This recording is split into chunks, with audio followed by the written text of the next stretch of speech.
Hey there, BookTube. Noah. Everyone who reads and must converse is the channel. Thanks for coming by. Happy Friday. Hope everybody's been reading well.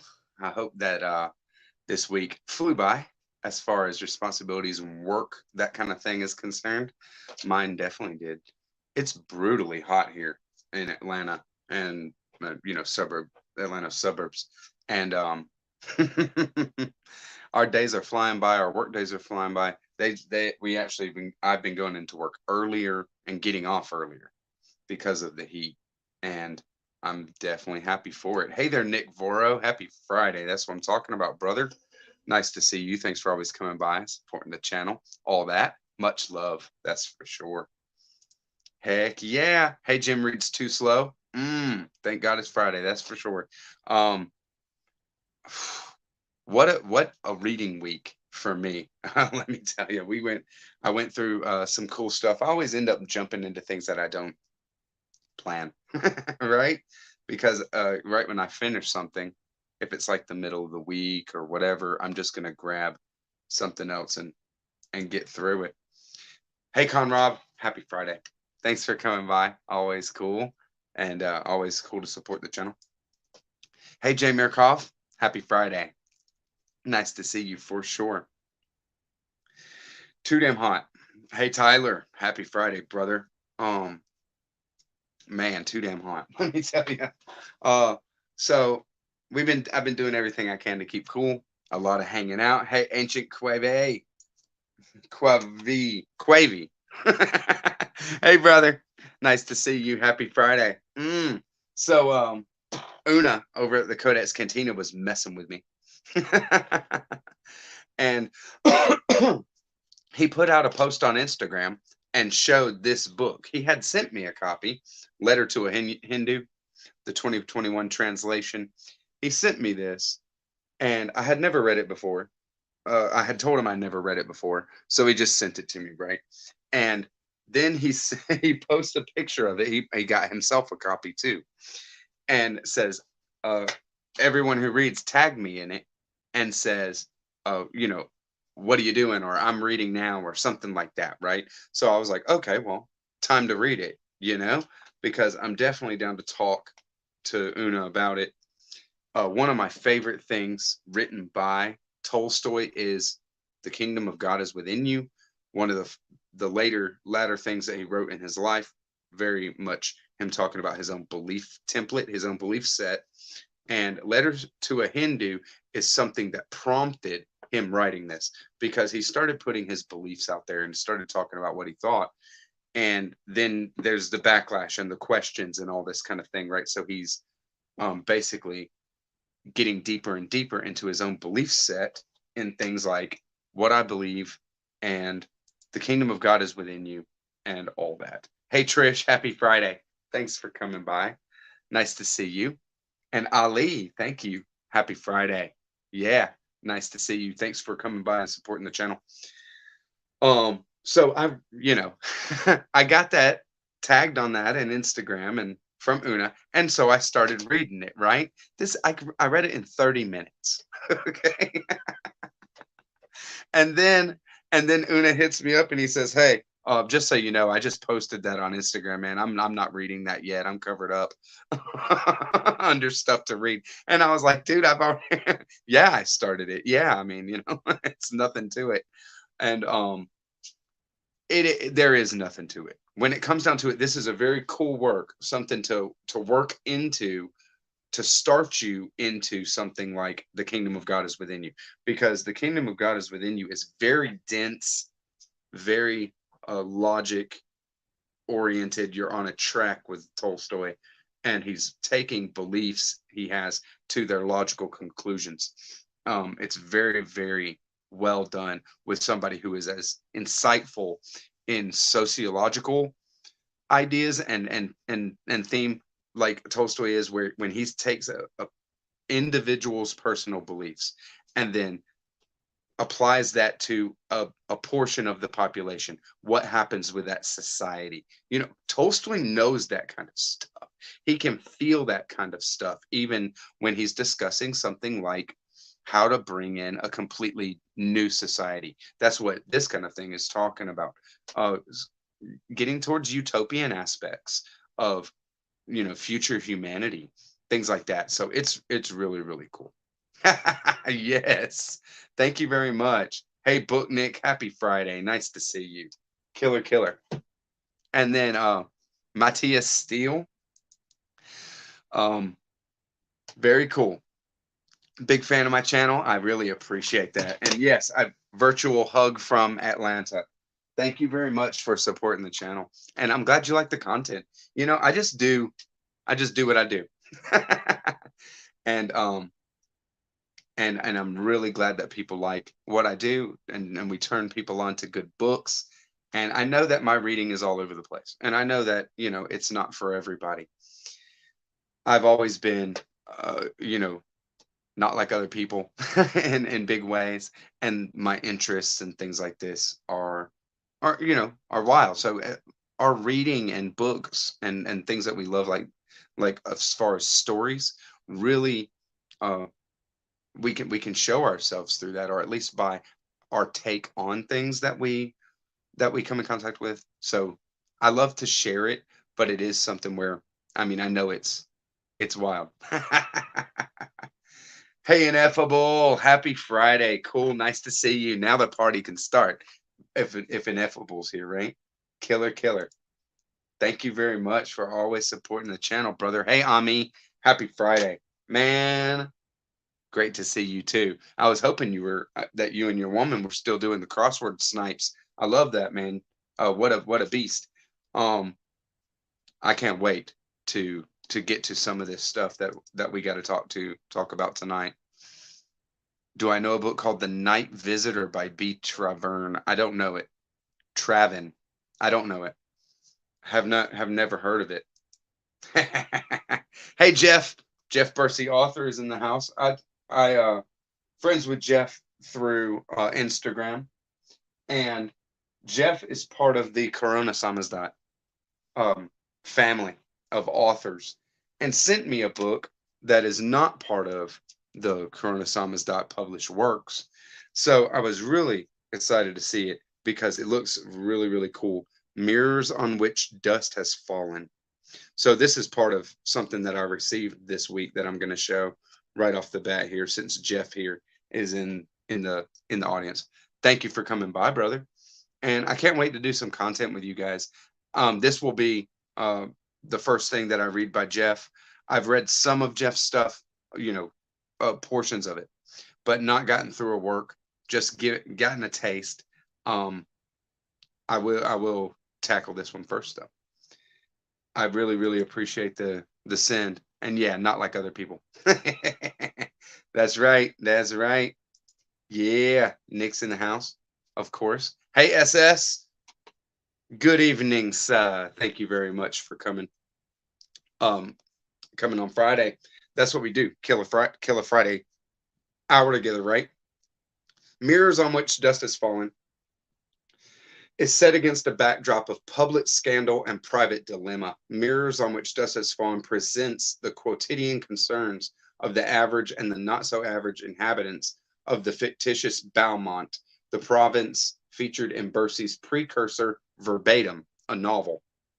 The varied cast of characters examine and defend their spiritual beliefs from God to evolution, their views on art, as painting battles photography for supremacy, and their sexuality, from confusion to pagan flagrancy. The Verbatim depicts the politics of the elected. Mirrors on Which Dust Has Fallen reveals the motives of the electorate.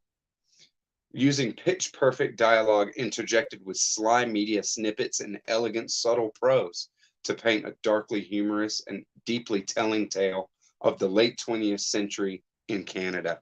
Very cool. Hey, our neighbors to the north, right? Very cool. So it's a sharp looking book. Maybe could be a little more clear on some of the printing on the cover, but I like the visual anyways. You only need to read the back one time. But thank you for giving me a sign. I love it, Jeff. Very, very cool. It always means a lot for to really connect through the community like this. That's what it's about. Yeah, buddy. Yeah, yeah.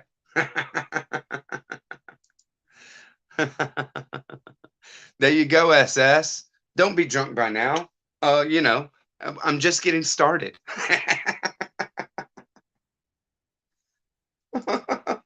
Hey, Melanie and her books. Happy Friday. Nice to see you. And if you're gonna be awake, if you're gonna be up, then the best way to be up is right here, partying, talking books, hanging out, right?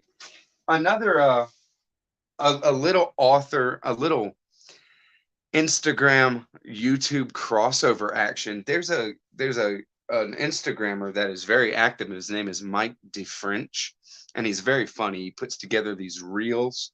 I'll go ahead and put him in the description or in the comments section if you want to check him out on Instagram. And he's hilarious. I've been following him for a while. He's a writer, all this kind of stuff. And so we started talking, and I said to him, I said, "Hey man, are you Pints and Paperbacks on YouTube?" Used to be a YouTuber named Pints and Paperbacks when I started my channel that hasn't made any content in a while. And it is him. That Mike DeFrench is Pints and Paperbacks. Now far more active on Instagram than YouTube.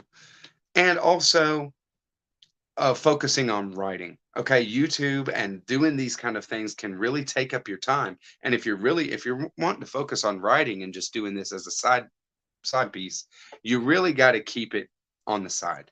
You have to, because it has a tendency to take over, more time than you really want to give to it, right? So that's Mike DeFrench. And why I bring him up is because he sent me of four novels of his, and this was just for the love of sharing, and some thriller type horror, perhaps. I mean, definitely horror, maybe thriller, maybe high tension. I don't know what to say. I do have them in kind of publication order as far as I could tell right here, but it's cool. He has this kind of um consistency through all of his novels, right? So I'm just going to show, because it is cool, it's something that us book lovers really enjoy, a nice looking set, right? So I figured I'd go ahead and just show them because they came, and I don't know when I'll get to them. These kind of things are not necessarily my type of reading, just what I'd pick up and go for, but I do have some really big stuff on the horizon, big books that I'm going to be, really covered up, probably reading them slow comparatively, how quick I'm going to get through them, right? Slow compared to other things. So while I'm doing that, in between some big books, I might grab one of those to just crank through something that's just going to be an easy read, something that's going to flow, be a cool story, and support my boy and know a little bit of what Mike is doing over there, so that I can speak to it, and hopefully it'll just be cool, right? Mind, Body, and Novels. Yes, happy Friday. Very cool. I love it when you catch me too.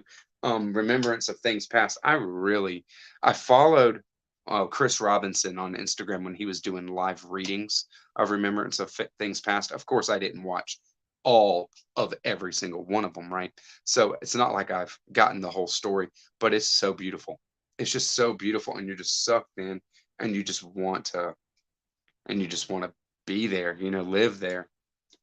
Christina, happy Friday. Yes, Christina's in um on our Book of the New Sun. So we are still working through Book of the New Sun, the first 4 volumes in. Gene Wolfe has so many books in this New Sun, Long Sun series, just kept writing about this huge million years in the future future history of, it's just crazy. And these books are completely insane. I mean, I could talk about, I'm in the third book, The Sword of the Lictor. I could talk about aspects of this book for the whole time that I'm doing this live tonight and still not spoil anything. I couldn't spoil anything if I wanted to because I have no idea what's going on. You know what I mean? This whole thing is just a huge epic cluster. And it's people on top of people everywhere. There's so much history, so much culture, and so many people. There's not a moment of rest for anybody in any way. That's what it seems like. That the world is just completely full, of things, of stuff, of tech, of ideas, of people, of everything, everything. So I can't wait to see where it goes. I'm getting close to the end of the third book, and I'm probably 3/4 of the way, 3/4 of the way through the first book, and then we'll see. Then we'll see. I'll talk about it some more if you want.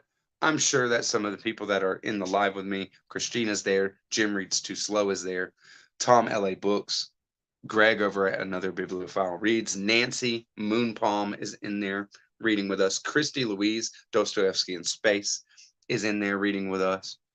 So, I mean, there's just a huge group, and I'll wait to create content. If we're going to do some kind of live discussions, full spoilers, I'm going to go for it. But if not, then I'll just do some videos, dedicated videos on my own talking about it when I feel like I can. I mean, I can go just off on it, you know? There's so many weird, cool things about the Book of the New Sun. I'd love to get it, SS. You send me a copy of your first novel, I'll read it. I'll trade you. I'll send you a copy of my first novel when you send me a copy of yours. I'm very close, but I just need to really I just really need to make the time. I just really need to dedicate myself to it. And me and Emily were talking about this earlier in the week. I think I'm really going to do it. And, because I can't do it alone. Not with the family, not with the family and what needs to be done here at the house and just our life, right? I can't be a writer, on my own because there's just too much to do. So we have to team up.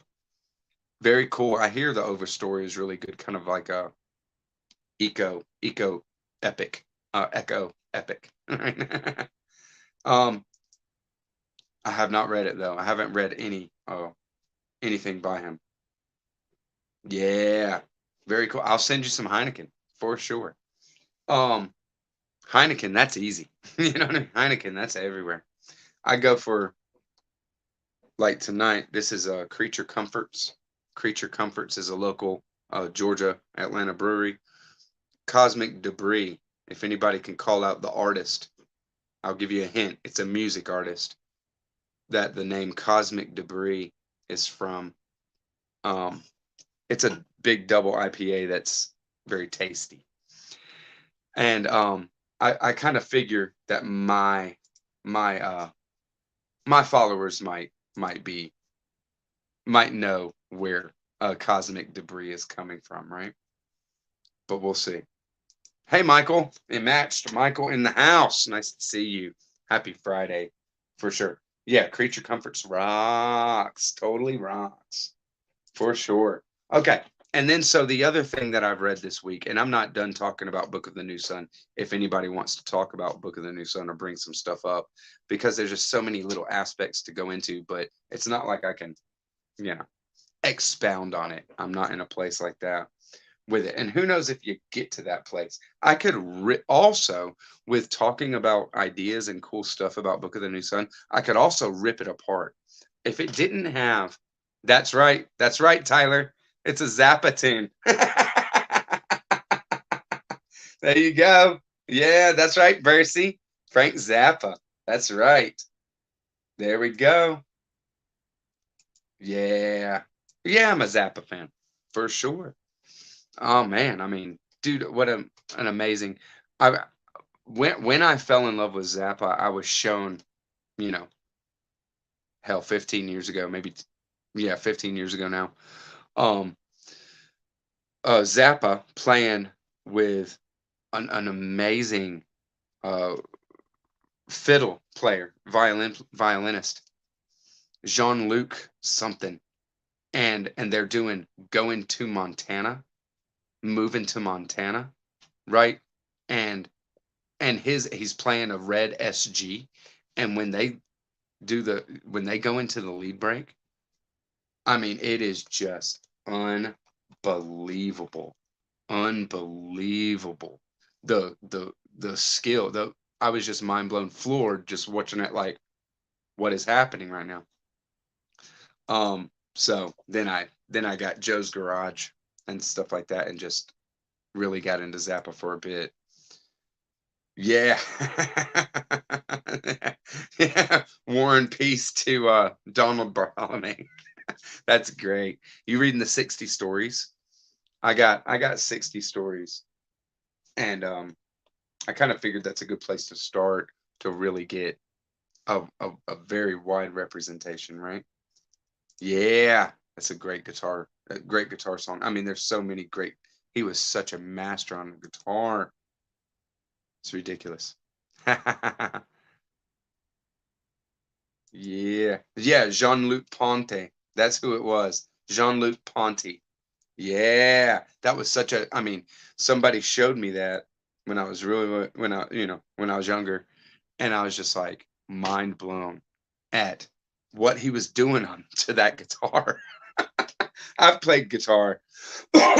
I've played guitar since I was in my like middle school, you know?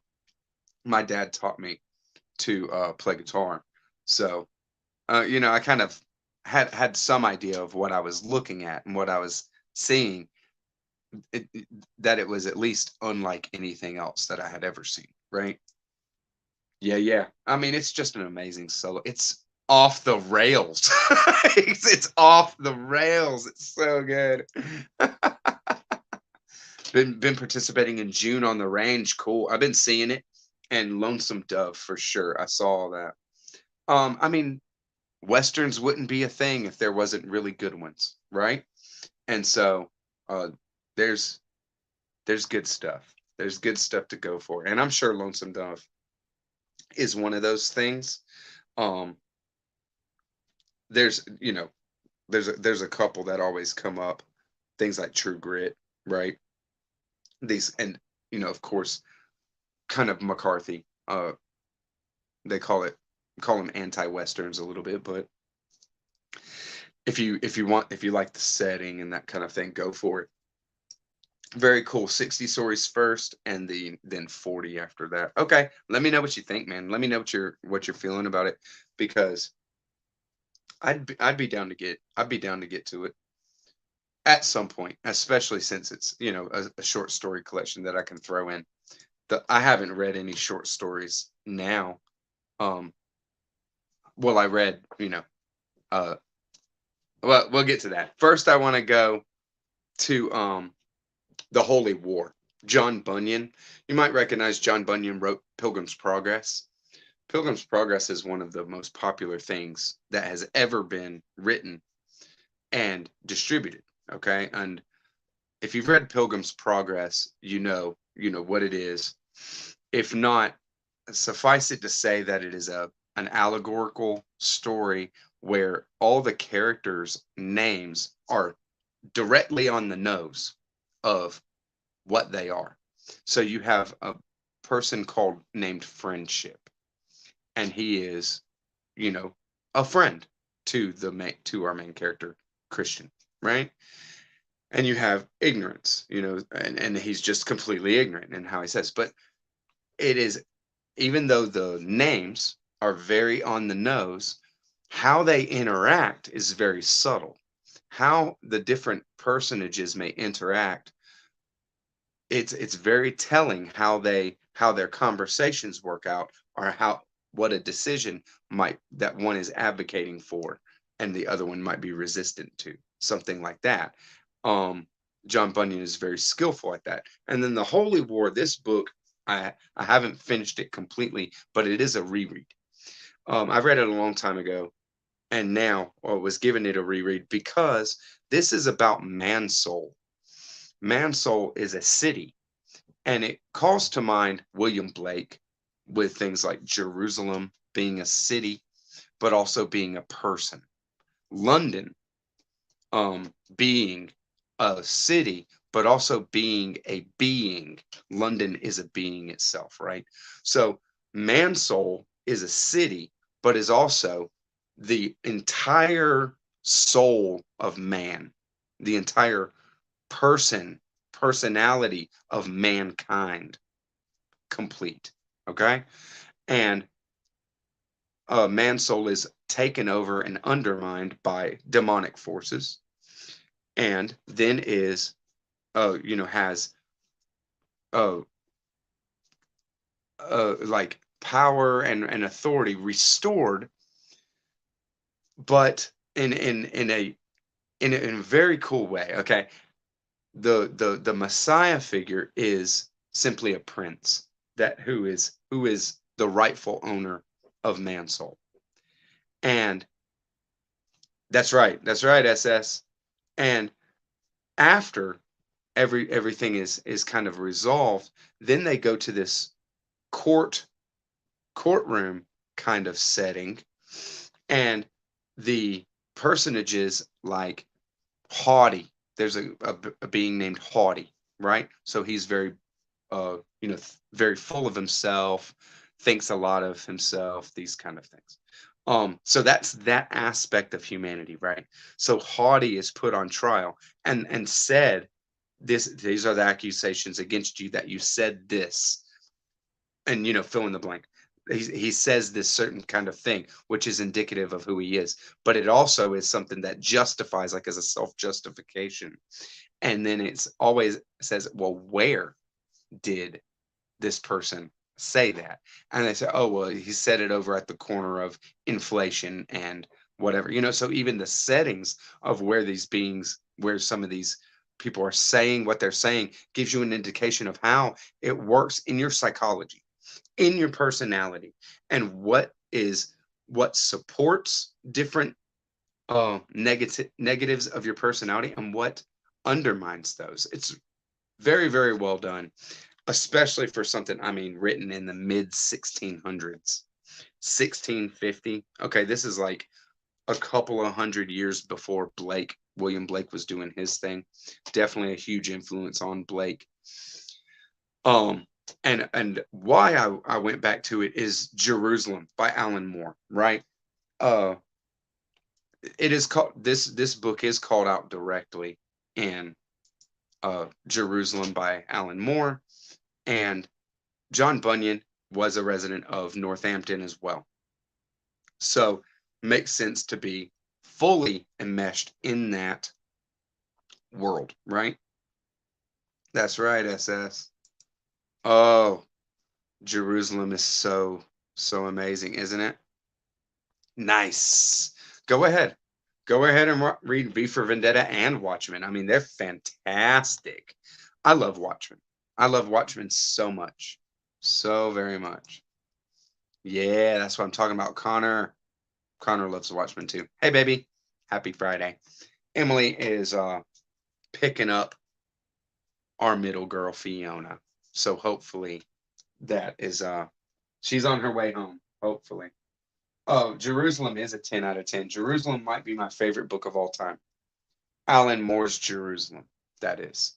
And I'm going to continue with, kind of researching and going into all the different tangents of Jerusalem, because it's just a beautiful work and an amazing work. You can't ever, you probably can't exhaust it, because Alan Moore is inventing his own. He's inventing constantly while he's doing it, right? Yeah, I have a killer copy. Hold on one second. I have a killer copy of everything. Uh, of that I go for, because if it's not a killer copy, I just keep looking. I just keep looking, right? But I got the Noir. I got the Batman Noir edition of The Killing Joke. It's a hardcover, but I do wish I had the color version sometimes. But This is beautiful. I mean, it's just beautiful. And it does lend some power to the opening here, because look at these panels. This is the first page. Just the black and white works, you know, it just freaking works, dude. It works for sure. These real solid, real smooth and solid flowing lines that just, you can't help but just keep, you know, rolling with it. When just looking at the panels, you can't help but just keep your eyes glued. Check that out. You know, the depth of the blacks, you know, and the stark whites and the grays of just this hash marks, you know. I love it. Very cool, SS. No worries, no worries. You know, you do your thing, and we're all, you know, there's always a read, and um, I I'd love, and I know others too, want to hear, want your material. You know, we want to support independent writers. Every writer's an independent writer. Very cool. Yeah, ineffable. Yeah, I can't wait for people to read, more people to read Jerusalem, more and more and more. I mean, it's unbelievably epic. It's one of these things that's going to last forever, and people don't talk about it enough. It's really big. You know, it's really big, and it's really hardcore. You know, I mean, it's really hardcore. If you haven't watched my stuff, my videos on it, you might not want to, because I do kind of go through all of it in my videos for Jerusalem, and my third one will spoil things, you know, because I'm going through the whole content. But it is very hard to take the end of Jerusalem. Some aspect of Jerusalem is so hardcore. I don't think I've ever hurt for a character so much in my whole life of reading than how much I hurt for um, a character in Jerusalem, for sure. What's up, PG? I ain't finna read that in the house. Thanks for coming by. Awesome, awesome. So yeah, we're about to kick in. We're about to kick in some more reading. Um, the original three. We PG. I ain't finna read that, and and then Andrew, who has a YouTube channel called Starscream Live, where he does hip hop beats, lo-fi hip hop, and we had read Oblivion by David Foster Wallace last year, and it was awesome to go through that and just talking about it, and just, it's crazy. So we had some fun with that, and then you know, Andrew is one hell of a reader. I mean, he's just a wonderful reader. So I've seen him going through and reading on the literary discourse and things like that. Discord, literary discourse, Discord. And then PG, I ain't finna read that, and I came up with, why don't we read David Foster Wallace's first short story collection, The Girl with Curious Hair. So that's going to be the next thing. We're going to go through The Girl with Curious Hair. We'll probably read it all and then create content on it how we want, kind of like how we did with Oblivion. I can't wait. I'm totally down to get back on with you and do some explorative stuff, and and we'll just see. We'll see the stories. I hear that they're, you know, of course they're not as strong as Oblivion, right? Because he was 10 years or more the writer than he was when he did Girl with Curious Hair, right? But uh it's David Foster Wallace. So I'm sure there's more than enough to dig into and to try to, you know, wade through, right?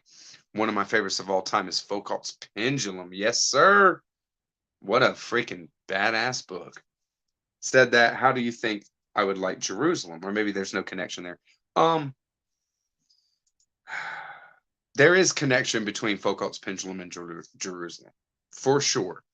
Um, it's not in it, the connection is not in conspiracies or information overload, even though in Jerusalem it can be information overload. It's very well done. Jerusalem is you're in the hands of a freaking master storyteller with Alan Moore, and it's apparent in Jerusalem. Each chapter is like its own little bite of the feast of Jerusalem. You have Jerusalem, which is like an all-day feast, okay? And Jerusalem is in three parts, so that you have your morning, noon, and night, right? And each chapter or each part of the book, each individual book, each chapter is from the perspective of a different character completely.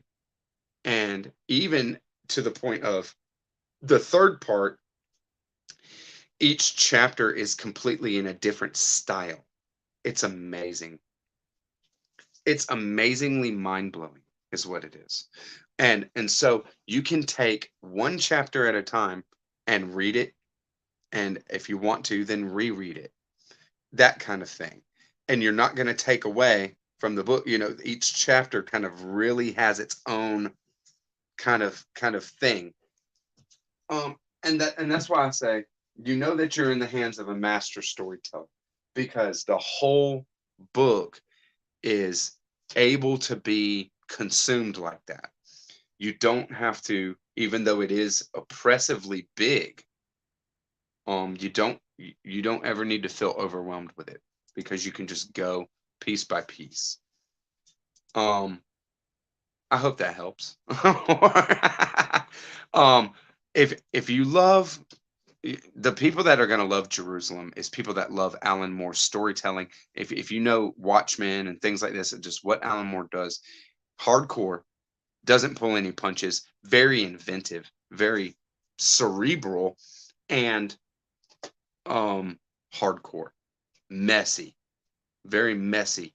All right, like life. That's how Alan Moore is. A new to me author this week.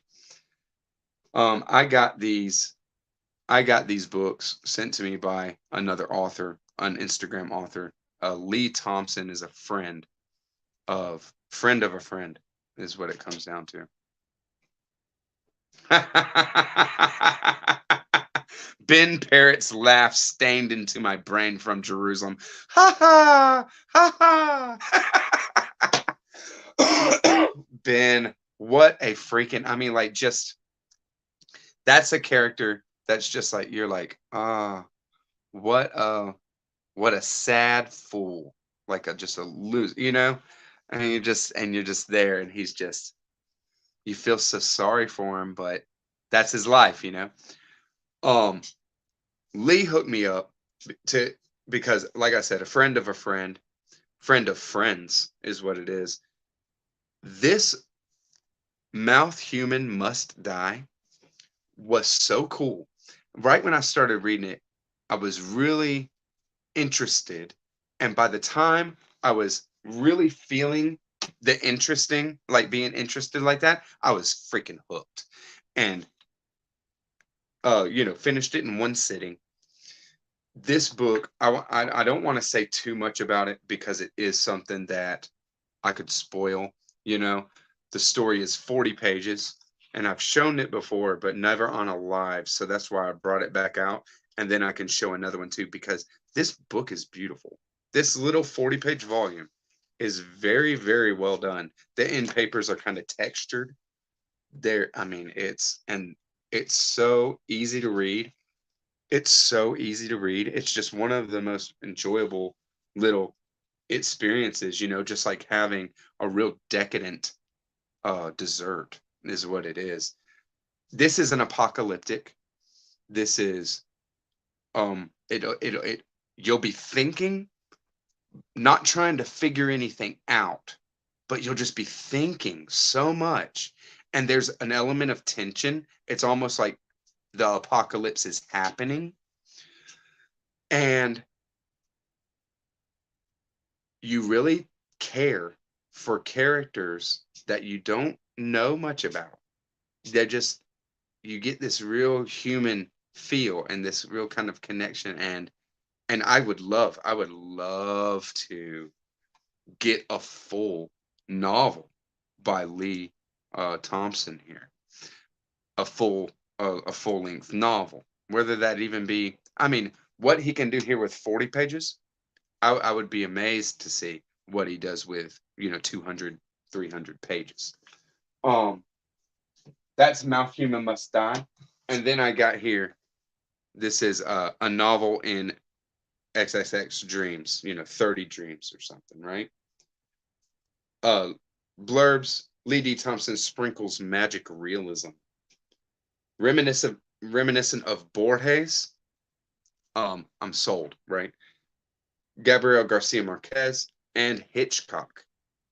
Beautifully disconcerting. So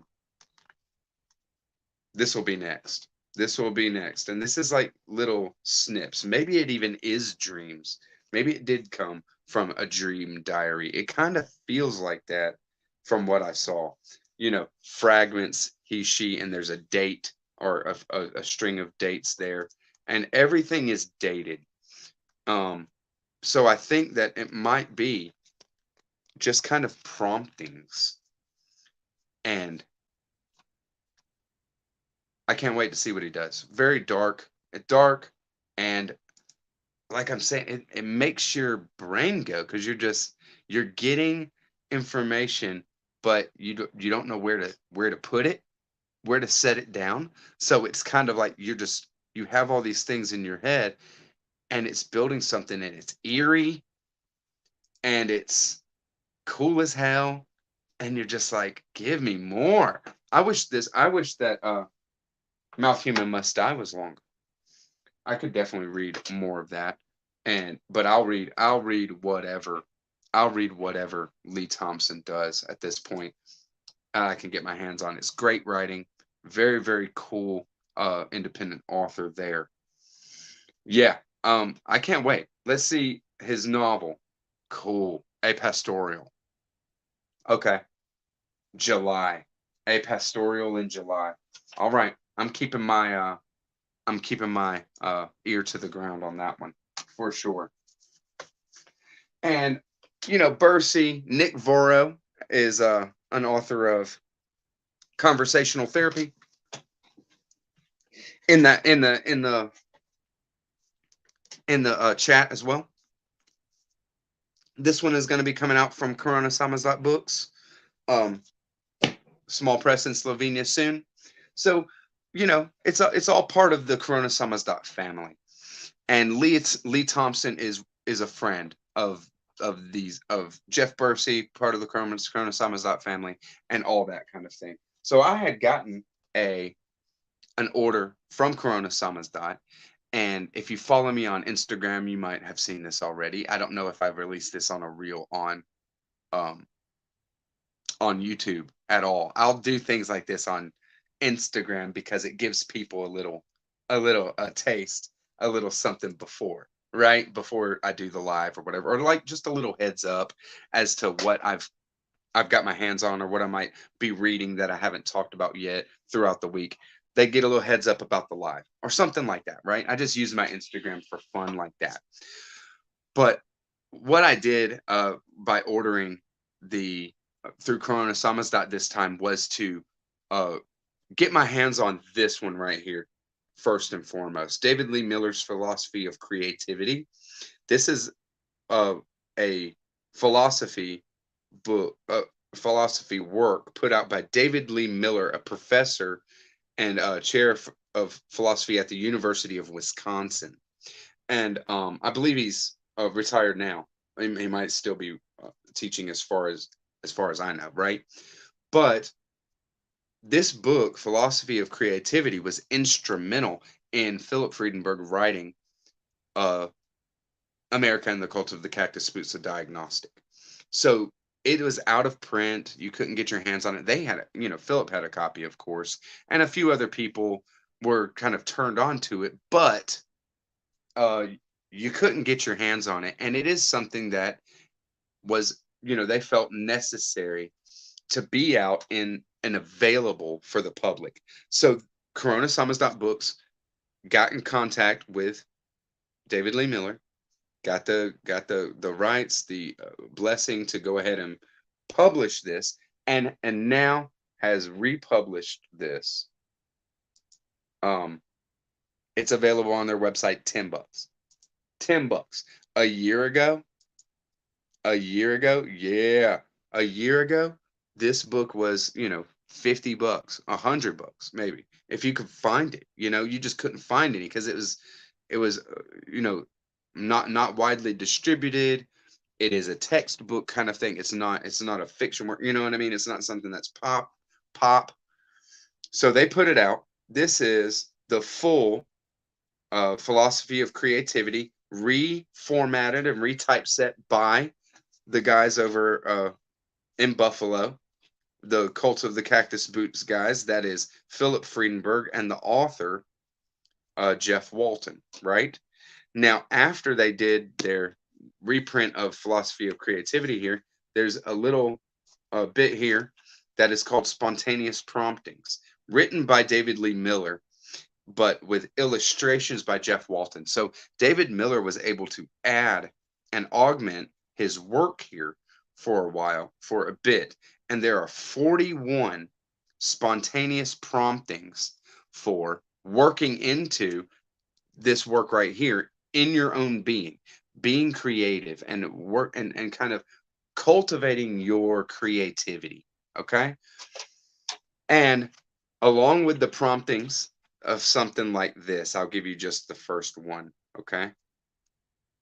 Prompting one: words are the cruelest thing. Words without context, words without feeling, words spent over and over, coming inert, falling inert, the pointless rehearsals for that which is never really played. Words are the cruelest thing, making possibility over in their own images, appropriating the curious and gentle things, leaving them lifeless, helpless, and filled with a billowing rage. Words are the cruelest thing, claiming everything, giving nothing, holding people apart in suffering, the inexpressible hurt only known through the pores and eyes. Words are not the cruelest thing. Words with context, within context, words with feeling, words virginal, coming alive, falling alive, the ineffable and still point of that which really plays. So, you know, something to just kind of get you going a little bit, right? And along with the prompting is a visual by Jeff Walton, right? So we have a prompting and a visual for each one of the 41's new illustrations by Jeff Walton. So very cool, huh? Along with getting this, I grabbed a gold edition of America and the Cult of the Cactus Boots, a diagnostic. This was a book that is a year old. This is the 1 year anniversary of this book, which has become kind of a phenomenon. So they printed it in gold paper, right? Look how sharp this book is. The color, the lines, it is sharp as nails. It is awesome. I mean, look at this. I can't say enough, to tell you the truth. One of my favorite books, one of my favorite reads. I read it last year for the first time. And just so you know, uh, all you readers out there that got your hands on a copy of America and the Cult of the Cactus Boots, a diagnostic, whether that be the gold or the green, it doesn't matter. If you've gotten it and you haven't read it, I'm doing a read along of America and the Cult of the Cactus Boots, a diagnostic. Probably going to go for August for the read. We'll give it a month. I'll do the reread over the course of a month, and I'll put together a a place where we can discuss the book while we read it, because there is a whole lot to work into. But this is one of the funnest books that has ever been written. It is mind blowing. It is crazy as hell. And it's euphoric. By the end of this thing, it is euphoric. How amazing it takes you. How far it takes you. Very cool. God, I love God, I love Eddie Vegas. It's a great book. I mean, first chapter of Eddie Vegas, you're gonna be like, okay, I got it. I see what people are talking about.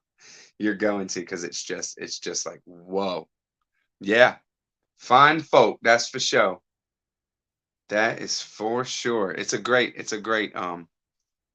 great group of people, and just come together really grassroots, right? Come together very organically. So it's something that it just warms my heart. It just really makes me happy whenever I think about that kind of thing. My tag attempt failed. I uh I don't think you can tag people in this. Maybe you can, maybe not. I don't know. There's different ways to do it. I'll turn it on. I've turned off a lot of options for chat and things like that, because I don't like giving away too much. Right? I mean, it's just here for us. We're not here. I'm not here for, anything else. So, I haven't turned on a lot of options in my chats and things that YouTube offers. So maybe some things would be cool. Yeah, it's that Golden Cactus Boots is a gorgeous book. It's a gorgeous book. So I've been reading some really beautiful stuff. Thank you, Match and Hatchet Studios. I love it. When I saw this thing, I was mind blown at really how well it turned out. You know, it's like you think, okay, well, gold paper and black black writing on gold paper, sure. Um, but it doesn't really prepare you for when you're in real life, seeing it. It's very this soft gold. It doesn't you don't print it up, you don't get fingerprints on it or anything. It just is very solid and very cool. All the visuals, everything is done so well about this book. So keep it in mind. August, we'll do some Cactus Boots read along through August, and it's going to be wild. I already know. I already know what's coming up, and ain't nobody prepared for what this book does, for where this book takes you as a reader, as a creative. You're not ready. You might see the door, all right, but are you ready to go through the door? That's what it comes down to. That part is, I mean, it's a total mind blow. This book is very, very special. It's something very, very special. So the more I can turn people onto it, I'm going to. I'm going to. Hey, Steve Fuller, happy Friday. Awesome. Nice to see you. Awesome. I love it. I love it that, folks come by and help me out supporting the channel. There was one more thing to show. Here it is. So I had gotten, yeah, inspired me to iron better. I got the newest Terry Gilliam movie. It is called The Man Who Killed Don Quixote.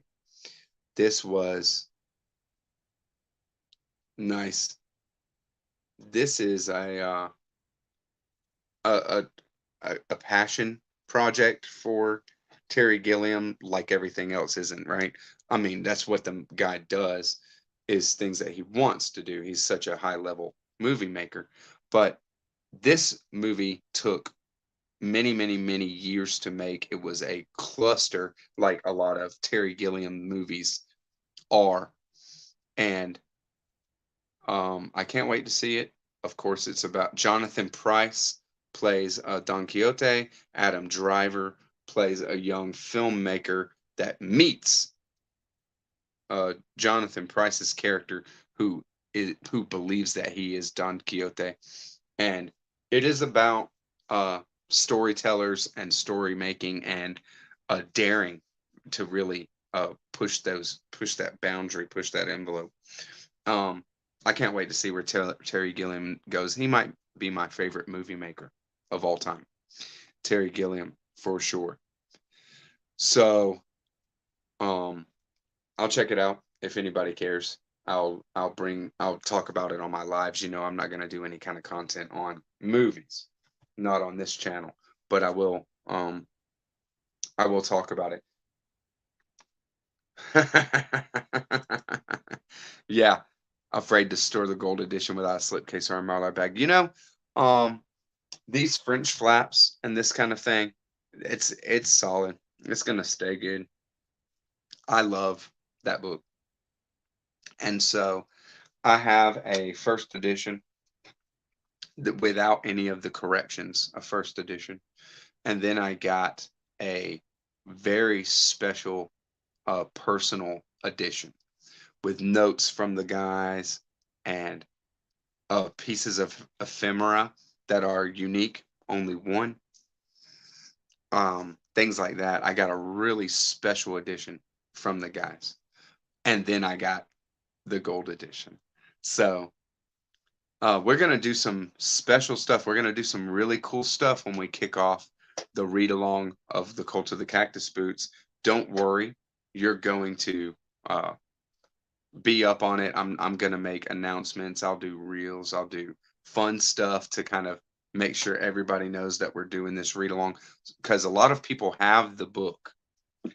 And yes, I do have my reading copy right here. A lot of people have this book and have never read it. It's only been out 1 year. It's a big boy. So unless people are really into it and just go for it right off the bat, quite a few people have got this book but have not even picked it up. So I'm doing that. Yeah, I'm doing this and Terra Nostra in August, and that's probably all I'll do. Brazil is one of my favorite movies of all time, for sure. Brazil is completely amazing. Time Bandits is awesome, but it's long-winded. And so is Baron Munchausen. Those kind of things, that's kind of Terry Gilliam's thing. Baron Munchausen, freaking Uma Thurman. It's wild. But yeah, love. I mean, Brazil is the epicness, but 12 Monkeys, of course. Tideland is one of my favorites of all time. The Fisher King with Jeff Bridges. I mean, it breaks my heart every time I watch that movie. It's such an amazing movie. Just awesome. Yeah. We're doing Terra Nostra in August. Yeah. Cool. Very cool matching hatchet. Yes. Finished it a month ago and still processing it. You can see, I mean, I have a lot of content on my channel for America and the Cult of the Cactus Boots. I don't know if it helps. I don't know if it'll help making sense of it at all. I love everything that Terry Gilliam's done, though. I mean, even Zero Theorem is one of the newest that he's done, right? And what else? He did Imaginarium of Dr. Parnassus. I love it.